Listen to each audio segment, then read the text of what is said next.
Hello, seventh graders.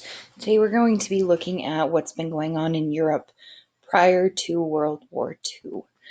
So, the first thing that we really need to think about or talk about in terms of putting this into your perspective.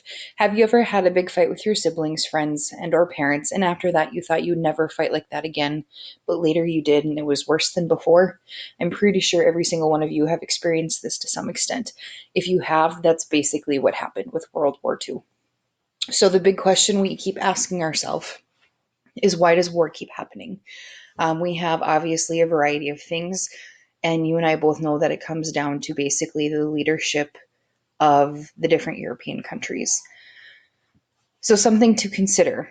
Why would a nation want to go to war after what we learned from World War One? What's going to draw them in? Think about Germany when we talk about that. Why are they going to want to go to war? What are they seeking? And it's probably just revenge. And then think about Italy, the Soviet Union or Russia, the United States, Great Britain, France. Again, why do they want to go to war after what we learned from World War One? So, desperate to end the hard times, many people were willing to give up their rights to leaders who promised to deliver prosperity and national glory. As a result, in the 1920s and 30s, several European countries began moving towards totalitarianism. If you recall, totalitarianism is a vocab word for this unit. I believe you have a quiz on it on Wednesday. You need to be taking notes for this unit for today and tomorrow's lecture.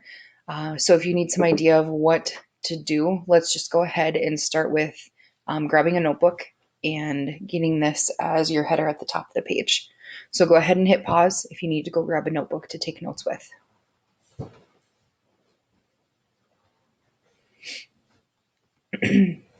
All right, so the first country that we're looking at is Italy. For your notes, you should be writing down everything that appears on screen that's underlined. So again, you'd be writing Italy. Following World War One, the people of Italy are suffering from a global depression, high unemployment, strikes, and riots. Italians are looking for a strong leader who could bring stability to the country, and Benito Mussolini just happens to be their man. He's who's pictured there on the right-hand side. Again, so on your notes page, you should write down Italy with a dash and throw down Benito Mussolini's name. Up next, we have Germany. They're also suffering the effects of the global depression. We know that they had to pay back millions and millions of dollars to the Allies following World War One. They're furious about the Treaty of Versailles, which is going to force Germany again to make those reparation payments that I just mentioned. Adolf Hitler is going to take advantage of this public anger in order to gain it's covering up my words and I'm having a brain fart. Um, he'll take advantage of the anger in order to gain, let's see what it says now, in order to gain power. That was a lot more challenging than it needed to be. All right, so here is Hitler. He'll offer Germany a scapegoat. We know that this is predominantly the Jews, but he'll go after all sorts of people, those with physical disabilities. He'll go after Catholics, gypsies, all sorts of people. He declares Germany would only be great if they rid the country of Jews, and then this will eventually lead to the Holocaust. Now, Hitler will become the leader of the Nazis in 1933. Again, you should write down everything underlined. Once he was certain he had control of the country, he began restructuring the government to prepare for his master race. This is what they know as the Aryan race. I believe this was also a vocab word for you. In 1935, he'll create the Nuremberg laws that denied inferiors, specifically the Jews, rights in Germany. These laws would ultimately destroy the Jewish culture by eliminating their identity, which began ultimately with their history. So if you're wondering what your notes should look like, Mrs. L did an okay job here. I have Italy, Benito Mussolini, Germany, Adolf Hitler, and there should also be a dash that says Nazis. Okay, you're going to want those. Now, why are we taking notes? You will have a notes quiz on Wednesday. It's worth 20 points, and it's separate from your vocab quiz. The notes quizzes and the vocab quizzes are locked, so you are not able to access any other screen at that time. So it's important that you take notes on the topic. Japan is our third country. Japan never had one single dictator. Instead, there's this group of military leaders that will slowly take control of the government. By the early 1930s, this group had more influence than the Japanese emperor, which is kind of crazy if you think about it. The military leaders want to build a large empire in East Asia. They'll invade and conquer North China. Basically, they want to be number one in Asia. That's their entire goal.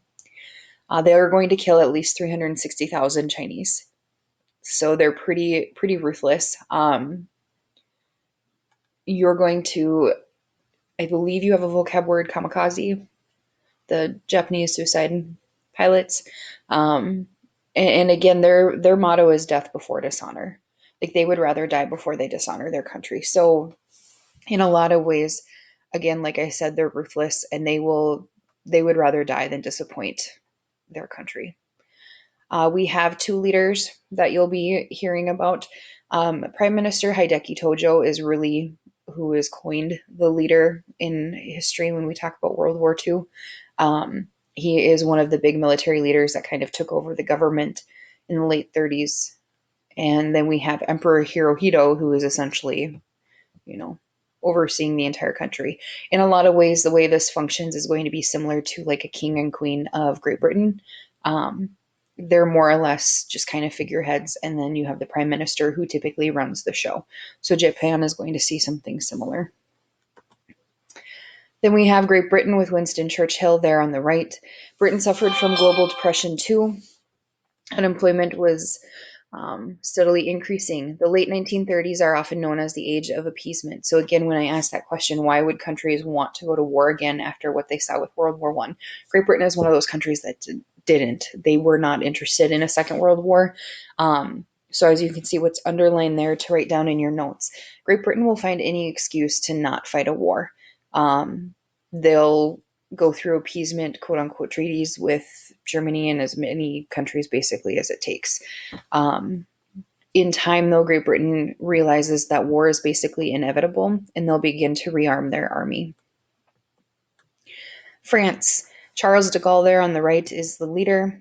They're also affected by the global depression. Something interesting about France is that they'll actually occupy a part of Germany from 1919 to 1925. This is known as the Rhineland.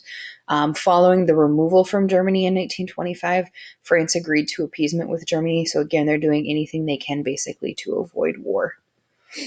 The US, we have FDR as our leader.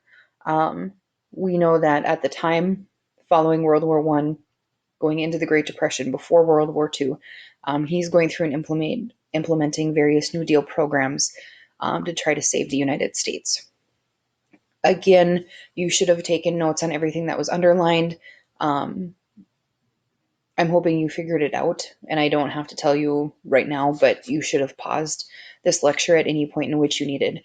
We're going to go ahead now and jump on into the next lecture, which is Causes of World War II.